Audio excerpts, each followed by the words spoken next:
বসে ইমানের রস উঁচু করে একা উচ্চ কণ্ঠে সকলেই কালিমাত শুকর উচ্চারণ করে বলি আলহামদুলিল্লাহ। আলহামদুলিল্লাহ।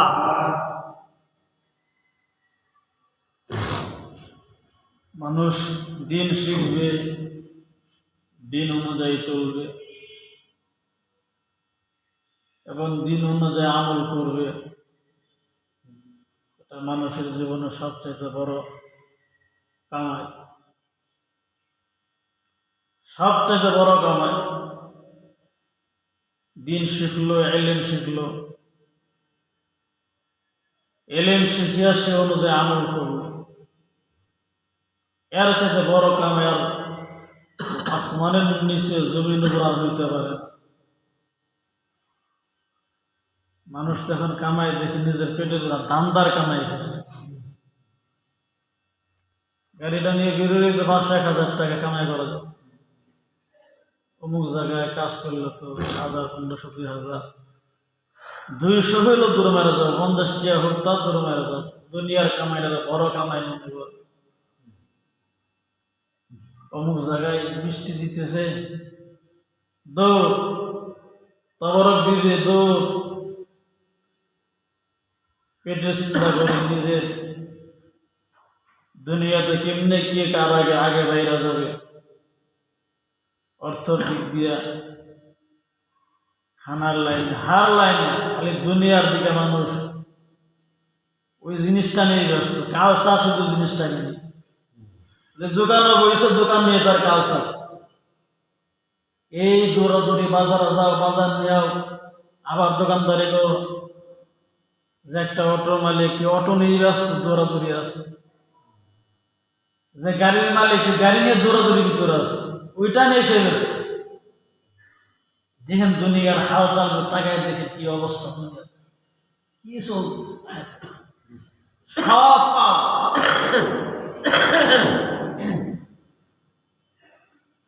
আল্লাহর বান্দা খালে বিলে মাছ মারে না, মাছ মারতে খালে বিলে মাছ মারতে গেছে, বাহানো দিছে। আমার এই জায়গার ভিতরে অনেক মাছ আটকে দিতে পারছি। এখন বান্দা তো সকালবেলা থেকে লাগছে মাছ মারতে, সন্ধ্যা পর্যন্ত হিচ্ছে মাছ তো ধরছে। বড় বড় মাছ, ছোট মাছ, সব মাছ যেটা খালের ভিতরে রাখছে। এখন খালের ভিতর আর খেয়াল নাই যে মাছগুলো খালের মধ্যে আছে না নাই। যাওয়ার সময় খালের দিছে তোলা দিয়ে, খালের তোলা নাই, হাই হাই হাই, কি করলাম, এত কষ্ট করলাম, খালের তোলাও নাই, মাছও নাই, গেল কই, সর্বনাশ, মাথায় হাত দিছে। আল্লাহর বিন্দা, হায় আফসোস, হায় আফসোস, কি করলাম, কি হয়ে গেল। হয় কি হয় না? আবার শুধু দিক দিয়ে বান দিছে, মাছ তো ভরপুর, কিন্তু আর পানির জোয়ার আয়া বান দিছে, বাইন্দে এখন বানি তো দিছে, বাইন্দে দেওয়ার পরে পুরো আপনার যেনা মাছ ছিল আর মাছ ধরা হইল না। বান্দে এত কষ্ট করার পরে সব কষ্টগুলো বিফল। তো তাদের যে অবস্থাগুলো, যে কষ্ট বিফল হয়ে গেল, আমরা তো দুনিয়ার লাইনে খামসাইতেছি, টাকা দরকার, বাড়ি দরকার, খানা দরকার, হাই হাই, মসজিদ আসার সময় কই। এই এত কিছু করার পরে দিন শেষে দেখবে যখন মালাকুল সামনে হাজির হয়ে যাবে, দেখবে যে আফসোস আফসোস, কিছুই নাই, টাকা নাই, বাড়ি নাই, সম্পত্তি নাই, চরিত্রটা বন্ধ হয়ে যাবে। আফসোস, হাই হাই কি করলাম, হাই হাই কি করলাম। আর পেরেশানি আসে থাকবে। আমরা হুজুররা কই, মানুষেরা শুনেও না, আমল করে না। আমি কম জানি, আছে না নাই? দুনিয়াদাররা বয়ান করলে, কথা বললে টাকা লাগায়, কিসের গুমটুম, কিসের গুমটুম। টাকাওয়ালা যখন কথাবার্তা বলে, টাকা লাগায়, টাকাওয়ালার দিকে বেয়াদব হয়ে যাবো না। আর হুজুরের কথা বললে তো পাত্তাই দিই না। হুজুরের কথা শুনলে তো আমল হয়ে যাবে। হুজুরের কথা শুনলে তো ভালো হওয়া লাগবে, এজন্য হুজুরের কথা শুনেও না মুর্শিদ আছে না নাই? এই সাপ কথা বলবে, চেয়ারম্যান সাহেব কথা বলবে, মুখ সাপ মুখ সাপ। ছোট বাচ্চা থেকে নাকি মুরব্বী পর্যন্ত তাক লাগায় শুনে। মুরব্বীর তখন আর মুরব্বী গিরে থাকে না, তখন কাবু শুরু হয়ে যায় ওই চেয়ারম্যানের সামনে, মেম্বারের সামনে। যদিও প্রয়োজন শুরু, কিন্তু তার সামনে কাবু হয়ে যায়। আছে না নাই? আলিম সাহেব কথা বললে শুরু একটা বাচ্চা নিজের বাহাদুর কমে গেল, যুবক টুবক যা কথা শুনতে চাই না, এজন্যই আসলা হয় না। আমল করতে হবে, এগুলো আমাদের দিন না বোঝার কারণে অবস্থা। আল্লাহ সবাইকে হেদায়েত দান করুন, আমিন। একটা বেজে যাইতেছে মুসল্লি নাই, পয়েন্ট কর্মকারী নিয়ে যাও দিয়ে কোথায়, তারপরে ঘুমান, তারপরে তো ঘুমান নিচে তাকায় থাকে, হইল এটা ঘুমান যাবো না, নিজ দিকে তাকায় থাকা যাব না। উস্তাদ যখন ছাত্রদের পড়া, ছাত্ররা হুজুর দিকে না তাকায় নিচের দিক মাথা দিয়ে আছে, ছাত্র মোরাকাবের দিনে আছে, হইল না? এটা এগুলা ঠিক না। ছাত্র যত মনোযোগী হবে উস্তাদের প্রতি, প্রথম বেঞ্চে যে ছাত্ররা বসে উস্তাদের প্রতি আলাপ, উস্তাদ কি বলতেছে, হুজুর কি বলতেছে, স্যার কি বলতেছে, খুব মনোযোগ দিয়ে শুনি। মাথা নিয়ে যে টাইমই নাই, ভয় হুজুর তোমার মরো, উস্তাদ আমার তোমার মরো। হ্যাঁ, যেগুলো পিছনে কাতার এগুলো তো দাঁড়ে ঘুমাইতেছে, মনোযোগ না। এগুলো 1 নাম্বার 2 নাম্বার 3 নাম্বার সিরিয়ালও যাইতে পারে না, ভালো হইতে পারে না। এই বাচ্চা তাই সেটা বিভিন্ন কাম কাজ করে, দোকানপাট করে, ব্যবসা বাণিজ্য করে, ভালো কিছু করতে পারে না, চাকরি করতে পারে না। আর যে ছাত্রগুলো সামনে বসে বাণিজ্য হুজুরে ছাড়ে, তো ওই ছাত্রগুলো ভালো রেজাল্ট করতে পারছে। 1 2 3 নাম্বার সিরিয়াল নিয়া ভালো বুঝনেওয়ালা ব্রেনি ছাত্র হইয়া দেশের জনগণের দোষের খেদমত করতেছে। এজন্য সব মাথা সমান না, সব মানুষ সমান না। নিজের পণ্ডিত মনে করলে বড় হওয়া যাবে না, ভালো হওয়া যাবে না। একজনে কথা বলে আমি তার কথা শুনব, আমি হুজুর হই, পীর সাহেব হই, ইমাম সাহেব হই, কিন্তু যিনি কথা বলতেছেন আমি তাকে লাগাই শুনি। ওনার কাছ থেকে আমার শিখার আছে না নাই? হার লাগে। মা বাবা কথা বলে শোনা লাগবে, মা কি বলতেছে, বাবা কি বলতে শোনা লাগবে, ওখানে আমার শিখার আছে। এলাকায় মুরব্বীরা কথা বলে, তাবলিগে মুরব্বীরা এসে 3 দিনের মাফি তাবলিগে জামাতে বের হয়। সাধারণ মানুষ হইল, আমি ইমাম সই আর হুজুর হই, উনি বয়ান করতেছেন নিচে বসা, উনি যা বলবেন মনে করবে এটা আমার রুহের পুরা। আল্লাহ তার জবানে কোন কথা বের করে দিবে, আর ওই কথাটা আমার হেদায়েত রসিলা হয়ে দাঁড়াবে, আর ওই সালাম আমার মাফ করে দিবেন।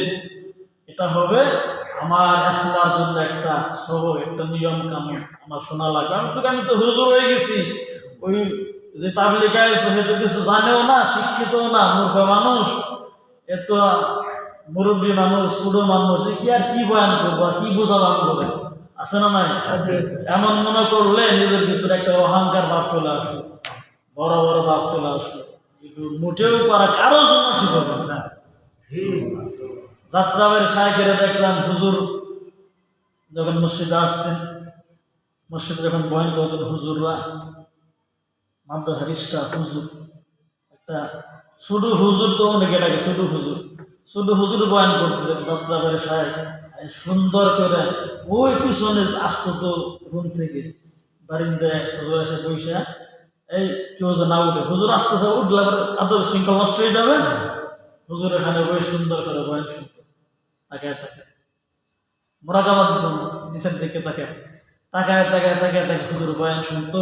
আবার এই বয়ানগুলো হুজুর বয়ান করতেন, এই বয়ানগুলো আবার রিপ্লাই করতেন যে হুজুর যে বয়ানগুলো করলো খুব সুন্দর আলোচনা করছে।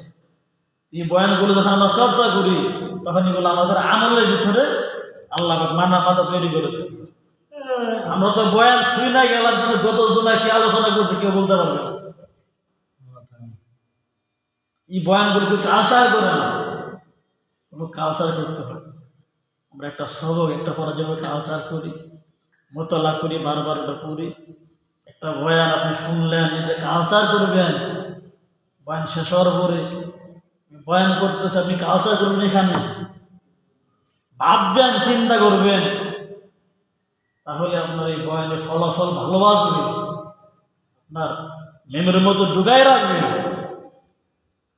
অনেক মোবাইলে সিমের যে মেমোরি থাকে, একটা 1 GB, 2 GB, 4 GB আছে না নাই, 16 GB, 32 GB মেমোরির ধারণ ক্ষমতা বেশি। ডাউনলোড দেওয়ার পরে মেমোরির ভিতরে কেউ যদি ওয়াজ ধরে, ওয়াজ ঢুকে, গজাল বললে গজাল ঢুকে, আবার কেউ যদি গান পড়ে, ওই মেমোরির ভিতরে গানই ঢুকে। খেয়াল করে কথাগুলো, ওই মেমোরির ভিতরে যা পড়বে তাই ঢুকবে।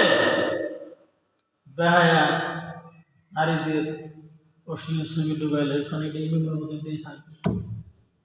আল্লাহর এই জমিনের ভিতরে হরেক রকমের মানুষ, হর রকমের মানুষ। কারোর মেমোরির ভিতরে কর্মকারী পুরোটাই মুখস্থ, কারোর মেমোরির ভিতরে নবীজির হাদিস পুরোটাই মুখস্থ, কারো মেমোরির ভিতরে কোরআন শরীফের তাফসীর, হাদিসের তাফসীর, শরীয়তের এলেম, মারিফতের এলেম এই মেমোরির ভিতরে ঢোকান। আবার কারো মেমোরির ভিতরে গান বাজনা করা, ওর গান না বাজাইলে ভালো লাগে না। এই গাড়িতে যাবে বিভিন্ন জায়গায়, গান বাজাইতে বাজাতে যাবে। আবার কারো মেমোরির ভিতরে নাটক ঢোকানো, কিছু বন্ধু বান্ধব মিলে নাটক করে, আছে না নাই? আবার কারো মেমোরির ভিতরে এই সিনেমা ঢোকানো, যারা নায়ক নায়িকা দেখে এরা এই যেগুলো কালচার করতেছে, নায়ক নায়িকা ছবি করতেছে। আর এদের কিছু আসে বন্ধু, না দেখলে ভালো লাগে না, 2 বছর সাইরা দিয়া এই নাচ গান দেখতেছে, সিনেমা দেখতেছে। এদের মেমোরির মধ্যে উঠেই ঢুকানো, কিন্তু ওরা যে কাজগুলো করলো, সিনেমা করলো, নাটক করলো, গান গাইলো, সবই তো মিথ্যা বানোয়া, অভিনয় ছাড়া কিছুই নেই। পুরোটাই মিথ্যা অভিনয়। অভিনয় করে একটা সিনেমা তৈরি করলো, একটা মেমোরি, একটা শো ছেড়ে দিল, টিভির পর্দা চলতেছে, দেখতে তাকায় তাকায়। এটা কি বাস্তব কিছু? সব অবাস্তব, মিথ্যা জিনিস। মেয়ে ছিল অবৈধ মিলেমিশা, যেগুলো দেখলে মানুষ নষ্ট হয়, ভালো হইতে পারে না, ঠিক না? ওই মেমোরি গুলো অনেক জোরে মেমোরির মধ্যে ঢুকানো। আমার দোকান তো এই দোকানের ভিতরে টেলিভিশন না চললে আমার দোকান চলবে না, আর মেমোরির ভিতরে এটা ঢুকানো। আরেক দোকানের ভিতরে আল্লাহর বান্দা এই কোনো কারিমের তেলাওয়াত ছেড়ে দিছে, ওর তেলাওয়াত না শুনলে ভালো লাগে না। আর দোকানের ভিতরে গান না শুনলে ভালো লাগে না। তাহলে মেমোরি প্রবলেম আছে না নাই? এই জন্য সব মেমোরি সমান। আপনার মেমোরির মধ্যে যা ঢোকাবেন তাই ভালো কিছু ঢোকান, ভালো কিছু ঢোকান। মসজিদে আসবেন সবার আগে, যাবেন সবার আগে। ছোট মানুষ কি বোঝান? আল্লাহ যেন দুনিয়াতে যতদিন রাখবেন, নিজের জন্য আল্লাহ যেন ছোট বানাইয়া চলার তৌফিক দান করেন। সবাই বলুন আমিন। আমিন। আমার নবীও দোয়া করতে আল্লাহর কাছে, আল্লাহ আল্লাহ আমার চোখে ছোট বানায় দাও। আল্লাহুম্মা জাআলনি ফি আইনি সগীরা, আয় আল্লাহ তুমি আমার চোখে ছোট বানায় দাও। ওয়া ফি